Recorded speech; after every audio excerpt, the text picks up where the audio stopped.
नमस्कार. आज आपण सोयाबीनची भाजी बघत आहोत.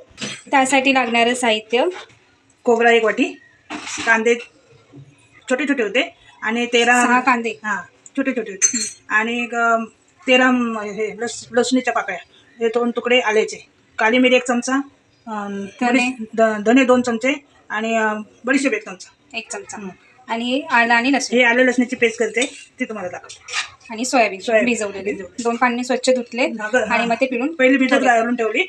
त्यानंतर भिजल्याच्या नंतर तुम्ही 2 तुकडे केले त्याचे. मोठे ठेवले तरी पण चालेल, जसं तुम्हाला आवडतं तसं. मला छोटे छोटे बरे वाटतात, त्याचे 2 तुकडे केले एका सोयाबीनचे आणि चांगले 2-3 पाण्याने धुवून घेतले आणि असं पिळून घेतलं, हातात घेतलं आणि असं पिळलं.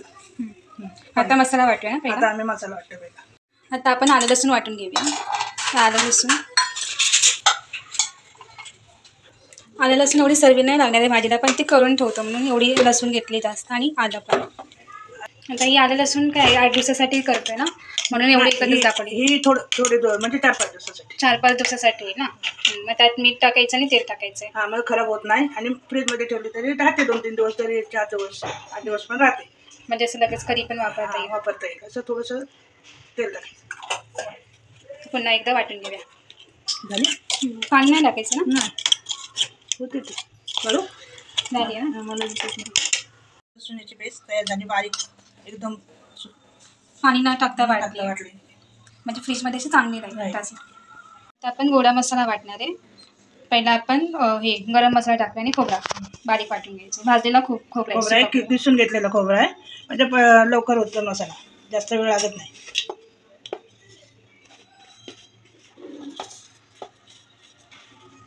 ते वाटून घेऊया. गरम मसाला आणि सुका खोबरा. जास्त दिवस 8-10 दिवसाचा करून ठेवायचा आहे आणि उन्हाळा असेल, मे महिना वगैरे, तर तेव्हा जरी फ्रीजमध्ये ठेवला तरी मसाला आणतो, तर त्याच्यात थोडं मीठ टाकून ठेवायचं आणि मसाला वाटून ठेवायचा. पाणी नाही घालायचं, चांगला राहतो. 8 दिवस 10 दिवस फ्रीजमध्ये राहतो. बेस वाटून घेतले, कांदा आलं आणि लसूण वाटून घेतले. आता हे खोबरा आणि म्हणजे गरम मसाला हे वाटून घेतलं वेगळं. आता सगळं दोन्ही मिक्स करून घ्यायचं. पाणी न टाकता वाटायचं नाही. आता तुम्हाला ताबडतोब पाहिजे तर चालेल, पण तुम्हाला उन्हाळ्यात ठेवायचं असेल तेव्हा बोलले मी. असं काही नाही की पाणी नाहीच टाकायचं, त्यावेळेला तो मसाला आंबला जातो ना, म्हणून ते तसं करून ठेवायचं. आपण घाईने पटकन घालू शकतो. आता तुम्ही पाणी टाकून वाटलं तरी चालेल, 1-2 दिवसासाठी पाहिजे तर. आता हे मी सगळं हाताने मिक्स करून घेतलंय आणि परत मिक्सरला लावते वाटायला. थोडं मिक्सर लहान आहे ना, त्याच्यामुळे जास्त नाही राहील. असा गोडा मसाला वाटून झालाय बारीक, असं बारीक वाटून झालाय. अगदी बारीक म्हणजे अगदी पाणी नाही टाकलाय. पाणी न असं टाकता वाटण तर वास मस्त येतो मसाल्याचा. नाही बघ किती बारीक झालंय. जर घाई गडबडीत असेल तर पाणी टाकून वाटलं ना तरी पण चालेल, असं काही नाही. तर आता आपण कुकरमध्ये घालणार आहे. कुकर गरम करत ठेवलं. तेल टाकूया त्याच्यामध्ये. कुकर गरम झालं की तेल टाकूया. 2-3 चमचे तेल टाकलं. कढई पण घालू शकतो, पण काही शिजायला टाइम लागतो ना, म्हणून कुकरमध्ये पटकन टाकतो. पटकन आम्हाला उशीर झालाय. तेल तापले. आता पाहिजेत मोहरी टाकूया. गॅस बारीक केला आणि मोहरी तडतडल्यावरती त्यात जिरं टाकूया. जिरं पण फुललं, त्यामध्ये आपण हिंग टाकूया आणि आलं लसूण पेस्ट टाकूया. अर्धा चमचा टाकूया. थोडीशी परतूया तेलामध्ये आणि मग कांदा टाकूया. आणि आलं लसूण परतल्यावरती त्यात कांदा टाकूया. कांदा थोडासा परतूया. कांदा जास्त लालसर नाही करायचं आहे, तर कांदा थोडंसंच परतला आणि आता आपण त्यात तिखट हळद टाकूया. हळद टाकून थोडंसं परतलं. तिखट टाकूया. हा इथे मी 1 चमचा घेतला आहे. तुम्ही तुमच्या आवडीप्रमाणे घ्या, जास्त तिखट कमी कसं परतून घेऊया. तिखट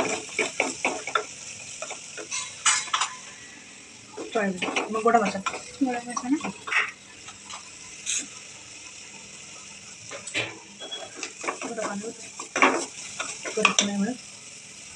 थोडंसं पाणी होते, थोडंसं पाणी घातलंय करपू नये म्हणून. आणि हा पाणी जो मसाला मिक्सर केला होता ना आपण मसाल्यामध्ये, तो धुवून घेतलेला आहे ना, तोच पाणी. आणि आता आपण यामध्ये सोयाबीन टाकूया. थोडंसं परतून घेऊया. आता यामध्ये पाणी टाकूया. 1 वाटी पाणी. तुम्हाला पाहिजे पाणी आणखी शिजायला, जसं थोडं पाणी टाकलं तरी पण चालेल. तुम्हाला जशी ओलसर हवी तेवढ्या प्रमाणात तुम्ही टाकू शकता. आता ते थोडं पाणी टाकलं शिजण्यापुरतं आणि आता मला चवीनुसार मीठ टाकलं आणि कुकरची इथे 3 शिट्या काढली की आपली भाजी रेडी सोयाबीनची. साधी सोपी आपली अशी सोयाबीनची भाजी रेडी झाली आहे. तर तुम्ही पण करून बघा. आणि हा जो गोडा मसाला ना तुम्ही कोणत्या पण भाजीत आमटीत वापरू शकता. तर तो तुम्ही असं करून ठेवला तर तो फ्रीजमध्ये पण राहू शकतो. अशी कडधान्याच्या भाज्या असतात त्यामध्ये पण आपण हा यूज करतो. तर सोयाबीनची भाजी कशी वाटली ते नक्की सांगा. रेसिपी आवडल्यास शेअर करा, लाईक करा, सबस्क्राईब करा. थँक्यू. Bye bye.